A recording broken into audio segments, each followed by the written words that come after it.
Hi everyone, I'm Karan and welcome to Karan's Gyan. Today I'm going to talk about Borosil Renewables that I feel is a good multi-bagger one should have in their portfolio. I feel Borosil Renewables is the best bet when it comes to bets around solar energy, solar modules, and related products. Now, talking about Borosil Renewables, I'll give you a quick recap about the Indian solar industry. It's a brief outlook. So as of now, you can see there's a pie chart down below and we can figure out that India's total energy capacity is about 384 gigawatts, and out of which 97 gigawatt is the renewable energy capacity, which is more than 25%. But if I talk about the solar energy aspect of the renewable energy capacity, there is about 44% of the 25% of renewable energy is solar energy. That means India has about 44 gigawatt of solar energy capacity, and that is a good number. If I look at it as a whole, I can say it's about 12.5, 13% capacity that comes from solar when it comes to total capacity. Now, if I talk about India's energy growth, it is expected that India's energy demand will grow at 6 to 7% per annum. And that is a very good sign if solar energy is being played in the future. Talking further about the solar industry capacity in India, Government of India has a target to install 175 gigawatt of renewable energy by 2022. And mind you, we are in 2021. So in the next 1 year, we would see rapid growth of renewable energy. There would be rapid projects coming out left, right, center by the government of India. And there was a recent article where I read that government of India is encouraging its PSU, energy PSUs, to bid on renewable energy projects. Solar energy would comprise of 100 gigawatt of the above target. That means from the current capacity of 44 gigawatt, India wants to get 100 gigawatt. That means another 56 gigawatt capacity in the coming year. They want to double it in 1 year. And let's see how it goes. But it's a good initiative by Government of India. But if I talk about the broader vision is by 2030, Government of India wants the 100 gigawatt of its solar capacity, nearly 9 times of its current capacity of 44 gigawatts. This means that every year India would have to install 25 gigawatt capacity when it comes to installing solar modules. And if I talk about the growth of solar capacity of India, we can see it at this chart right here, how the rapid growth of solar energy capacity is increasing from about 3.7 gigawatts in financial year 15 to about 44 gigawatts in the current financial year. Now, this is another pie chart that I wanted you to see. So as of now, 40 to 44 gigawatt is the current solar capacity. 53 gigawatt is under development, and 24 gigawatt capacity is in bidding, where companies are looking for suitable contractors to bid on that projects. And there's a future potential of 183 gigawatts. And I just want you to see how the color orange, that is the current installed capacity of solar energy in India, how it is being dwarfed by yellow, green, and the future potential of solar capacity. And this seems to be a good idea to invest in companies that are in solar energy. So more things about the solar industry is there is a national solar mission. Like I said, 100 gigawatt of capacity by 2022. RTC wants to have its hybrid tenders, and there's solarization of railways, 500 megawatt of rooftop generation by 2022, and 20 gigawatt of land capacity. There is a national tariff policy, there's a PLI scheme, there is a Kusum program, SECI tenders. Again, future looks good for solar industry. There are no two questions. There are no two answers about it. No two questions about it. Now, talking about the module industry, we have talked about the solar energy capacity. So, solar energy is harnessed by a solar module. So, we need to look at the current module industry to understand how the growth of the solar industry would take place. So, there's a saying that the solar module industry is in the beginning of the surge. India has about 11 gigawatt of solar manufacturing capacity. And you'd be surprised to see only 40% of this is being utilized because there is stiff competition from international players, especially China, because they love to dump their solar products all across the world. And as a result, Indian companies are suffering with only domestic manufacturing of 4 to 5 gigawatt compared to their capacity of 11 gigawatt. So a favorable policy framework can keep check China's dumping. So China dumps its solar modules, and as a result, the domestic capacity suffers. So India has four initiatives for this. There is imposition of safeguard duty. There is imposition of a customs duty. So safeguard duty is where China would not be able to dump its solar modules into the Indian market for dirt cheap prices, and as a result, it protects the domestic industries that are involved in this business. There is a customs duty over it. There are incentives related to production. So there'll be tax breaks, there'll be subsidies when it comes to production of the solar modules, and there's something known as approved list of models and manufacturers, and Borosil Renewable is an ALMM. Now talking about Borosil Group, it's enough about solar energy. We got a brief highlight about the prospects of solar energy, but if I talk about Borosil Group has two subsidiaries, Borosil Renewables and Borosil. Borosil Renewables, the share that I'm talking about, it exclusively deals with high performance solar glass. Whereas Borosil Limited, you would have seen a lot of glass like crockery at your place made by Borosil. So Borosil has a lot of consumer products. It has a lot of scientific equipment. So if there are any science students out there, your test tubes, your beakers, your pipettes, they're made by Borosil. And there is a pharmaceutical packaging as well. So that is Borosil for you. As you can see the charts below, how Borosil Group's sales are increasing. So I want you to look at Borosil Renewables only. Borosil Renewables in the last 4 5 years, it has rapidly expanded from the sales of 28 USD million to about 67 USD million. It's about 1.5x jump to what it was earlier. So again, this is a feat that one should also acknowledge. Now, talking about Borosil Renewables. Borosil Renewables is actively expanding its capacity. It has rebuilt its first furnace with increased capacity. It has added a second furnace as well. Moreover, it has a furnace 3 that is being proposed. It has also announced that a furnace 4 would come up and furnace 5 as well. And as you can see, by 2024, Borosil Renewables plans to double from about 450 tons a day to about, I'd say, 2000 tons a day. And that is an 8x jump. So in the next 5 years, Borosil can reach places if things are executed perfectly and the company stays alive. Also, there's a small note below which I wanted you to see. It says that present domestic demand is greater than Borosil Renewables post-expansion capacity, robust growth in sector in domestic manufacturing of modules and current share of imports. That means Borosil feels that the domestic market itself would absorb its products if China is controlled. And the talk about going into national market is another scale. Now, what are the growth drivers for Borosil Renewables? So now there's a global shift towards glass, and bifacial modules.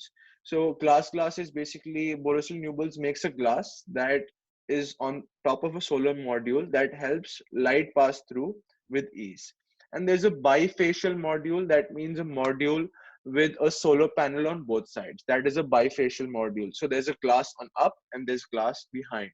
So again, 2x glass is being used in the entire module, which is the bifacial module.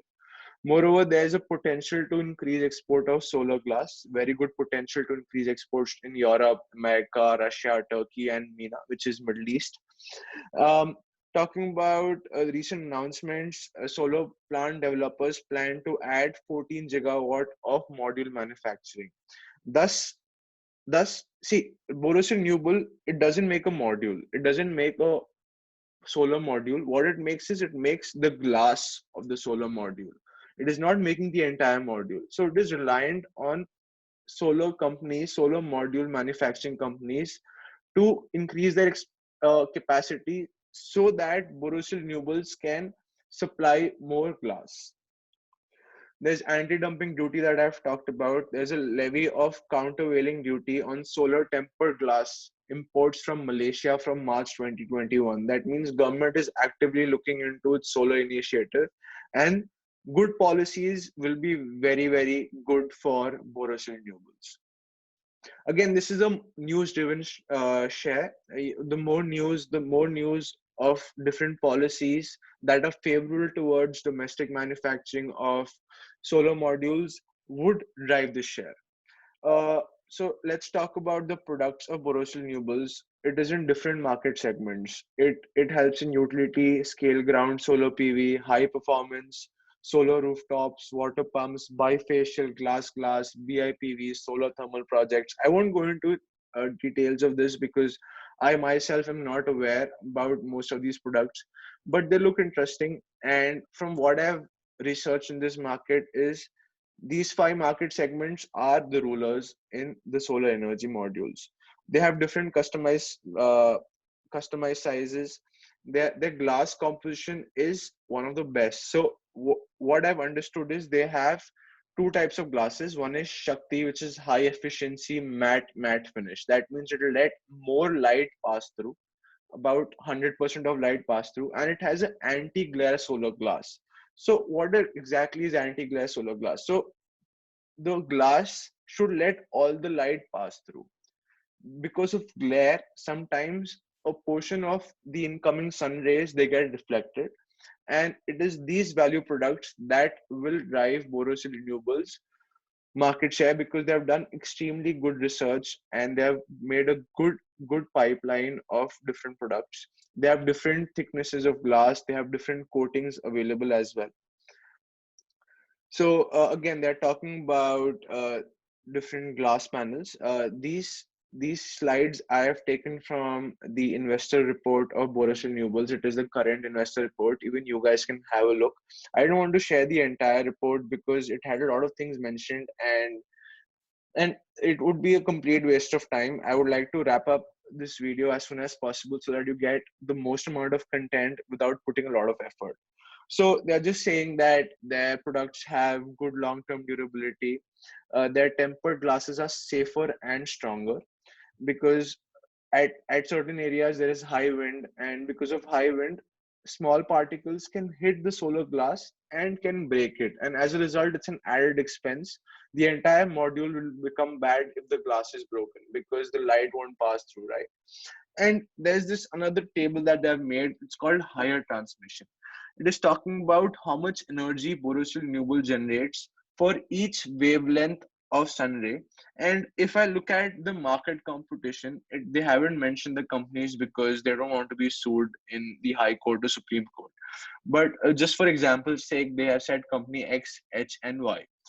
We can see that though Borosil Renewable is about zero point 0.1 or 0.003 better in all aspects, the thing is it is more efficient, its products are better. In this industry, people would always go for quality because their solar panel is an investment. They won't No one would buy a solar panel for a good price to see it go into waste in the next 2 years. So someone would like to invest in a good quality solar panel that would run at least 10 to 15 years and give the best efficiency. I'm talking about individuals, corporate, and government of India. So again, it's talking about the growth of glass modules, on how the glass modules are surpassing the glass backsheet modules. Similarly, it is talking about the growth of different sizes of front glass, on how 3 mm and greater glasses, 3 mm, it makes glasses that are between 2 and 3 mm and less than 2 mm, which is millimeters. All right, it's really hard to make glass that is that thin, it is that durable. So again, I'm talking about their product line. the product line is good, their R&D is good, and they understand the market. Again, there's this another graph that talks about the growth of bifacial modules.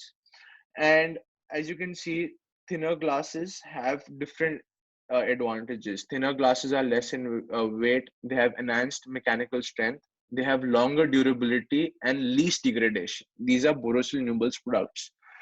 If I talk about advanced applications, bifacial solar modules, floating solar modules, upcoming segments of building integrated photovoltaic cells. That means there would be solar panels already installed in the building. Nobody is installing solar panels uh, after building the building. It just it's just being built as the building is being made. So again, that's a area that one should research about. Interesting area, but let's get back to Borosil Renewables. Now, I would just cut to the chase and I would talk about its financials. To be honest, its financials aren't that great. Maybe because uh, there has been a transition because of coronavirus and their sales haven't picked up. So if I look at the current quarter to the last quarter. So quarter one of financial year 2022 to quarter four of financial year 2021, everything is in red. There is a decrease in revenue from operations, decrease in earnings before interest, depreciation, and amortization. As a result, the profit margin has been affected from 55% in the last quarter to 50.1% in this quarter, and thus the profit after tax is also lower, about a 40 crore profit in this whole venture compared to 67 crore profit. So here one should not look at what's happening currently. This is a bet, this is a positional bet, this is a news driven bet that one can make, because the future of solar industry is good. And of course, solar energy is coming through no matter what one says. There are gas problems, there are oil problems, there are coal problems. Even China is not importing coal anymore, they're shutting down its coal operations because of a lot of smoke that is being created. And I know for a fact that a lot of countries would like to decrease their carbon footprint, and renewable energy is the best way to do that. And what is better than solar energy? If I talk about year on year financials, again, these are very misleading because in quarter one of financial year 2021, everyone knows that there was coronavirus and there was lockdown and every business was affected. And thus, as a result, you see gigantic gains from revenue of operations, earnings before interest, tax, depreciation, and amortization. Thus, the profit margin is also kicked up, and profit after tax. There was this company posted a loss of 2 crores last year in quarter one, but it has posted a profit of 40 crores. So again, there are a lot of factors that one should consider. The first factor is, what are the policies that government of India might come up with?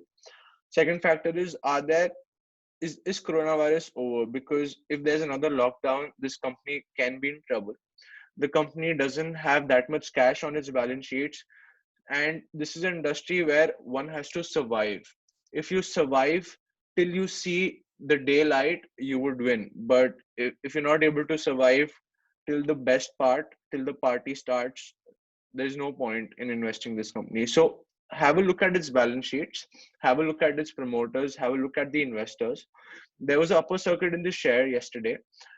Again, I don't know, it's a news driven share, news drives this share. So please beware before investing and take care. Thank you so much and have a very nice day. Cheers.